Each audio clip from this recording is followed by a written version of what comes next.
to my YouTube channel. Today I'm going to be starting something that I hope will turn into a series, and today it'll be called Like Moses. And the reason that is that I think a lot of times as people who are following Christ and trying to walk in their Christian walk, you sometimes either can't or do identify with people in the Bible. You think maybe because it's so old that you can't relate, or you maybe do relate but think that the way they handle things don't make sense for your life. So the hope is that this series will allow you to identify with characters in the Bible and understand exactly where they're coming from and how you relate and how you can truly learn from the stories that are within the Bible. So without further ado, I'm going to start with Like Moses. So when we're talking about Moses, in this case, we're talking about Moses before he parted the Red Sea. And so a lot of times when we bring up Moses, we think about Moses as this great leader of men, the guy who set the Israelites free. He stood up to Pharaoh. He was a great leader. He commanded the room. He did everything he was supposed to do. But we have to understand that Moses wasn't always like that. And that is a part of Moses that I believe is something we can easily identify with. So a lot of the times we talk about the greatness of Moses, but his process to getting to be the great leader that we know as the parter of the Red Sea, the freer of the Israelites, in order to get there, he had to take steps. He had to go through a process. He had to obey God. And I believe that his process looks a lot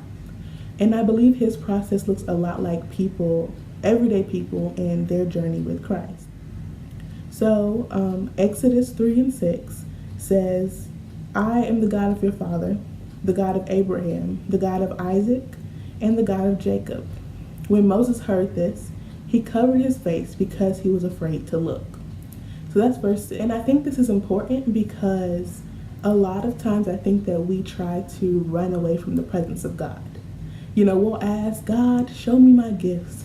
God, let me know what you need me to do. God, I want to be a worshiper. I want to pray. I want to be comfortable in these settings. And the minute that he comes, the minute you feel the Holy Spirit, the minute you feel like you're operating in something that God may have called you to do, we try to hide. We hide from his presence, and it's ironic, first of all, that we're running from the thing that we asked for, but also the fact that we should be running towards God no matter what. When he decides that we're going to be feeling the Holy Spirit, we should be grateful that not only has he decided that we are fit to be in his presence, but that he has chosen us for that time. So Moses hid because he was scared of the Lord, but we, knowing who God is, should embrace any moment that the Lord decides to reach out to us, whether it's through prayer, whether it's through song, whether it's at a service, whether it is at your alone devotional time. When God shows himself, run to it, run to him, and try to understand what he's actually telling you. The second thing, after Moses is talking to God at the burning bush, he gives him a major promise. And I think it's like a lot of us get this promise from God, whether it is really big or something that just seems far off. Somebody tells you you're going to be a CEO, you're going to preach, you're going to record an album, and you hear the promise and you feel the pull to it, but it seems so far off, it seems so far away, and you don't really know how you're ever going to get there. And I think that's exactly what Moses thought. When he said, you're going to free the people and lead them to a land of milk and honey, he was probably like, that's great, but how? How, when he had questions he didn't understand. A lot of us have this promise and we're worried, but we don't have to be because we have God. And so verse 11, Moses tells God, I am nobody. I think he says, who am I? And that is just like us. That is why we are like Moses and Moses is like us. We say, who am I to be this great? Who am I to command this room, to be in charge of these people? I'm not qualified. I don't have the education. I don't have the resources. But it doesn't matter who you are if the God you serve is amazing and can do this. If he's already put in the plans and given you the promise, it will come into fruition regardless. So we have to remember that it does not matter who we are, it matters how God chooses to use us. And if you keep reading the story, over and over again, Moses tries to basically out-logic God. He says, well, I can't do this because this. I can't do this because that, I'm not well-spoken. I'm not from there. I need help. They're not going to listen to me. What if they don't listen? What's going to happen? Blah, blah, blah, blah, blah. Moses said all of that. Even though the Lord had already told him he would be with him, he still complained, and he still decided that he was going to try to explain to God why he couldn't do what God was asking him and telling him to do. And for every excuse, God had an answer. When he said that I don't speak well, he said, okay, cool, I'll send your brother Aaron. He speaks well, and he's on his way to meet you. So there you go. You have someone who can speak on your behalf, go with you, help you with your speech. That's just like God in our lives and in our process. We say, well, God, I'm not qualified. And he goes, okay. But to make you feel better, he decides, okay, you're not qualified. Here's a scholarship to school. He said, well, what do I say to the elders, the people in charge? I can't just walk in here. What do I tell them? God gives him exactly what to say. So with every time that he tried to out-logic God, there was an answer. And God answered and did so in a way that there really was no excuse for Moses not to do what he was supposed to do. But yet, he still says, God, I can't do. And again, I think that's just like us. We see the promise and we think the promise is good.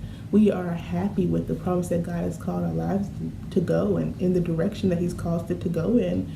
But when it starts coming into fruition, when you start getting the steps, it starts to seem like this big giant that we can't handle. And the point is that no, you can't handle it alone, but with God, it will happen. And God, even later on in the chapter in Exodus, he says he would harden the heart of Pharaoh.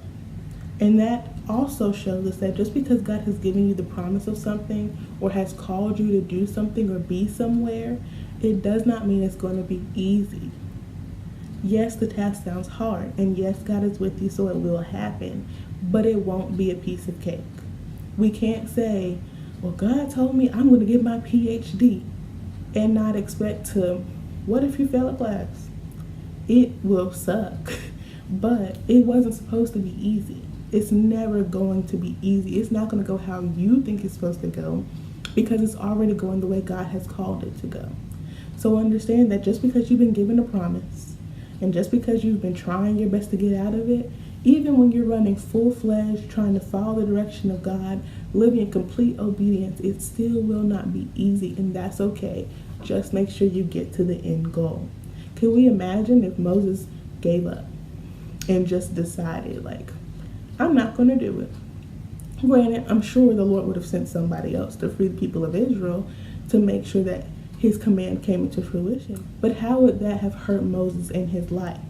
Or how much longer would the Israelites have to wait for somebody else to come and save them?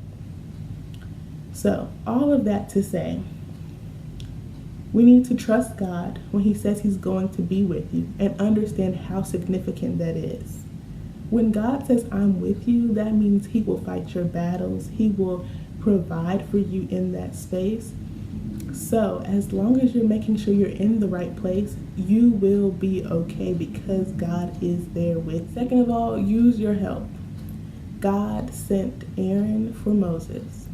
So when mentors come along or somebody that is around, or maybe you're the help.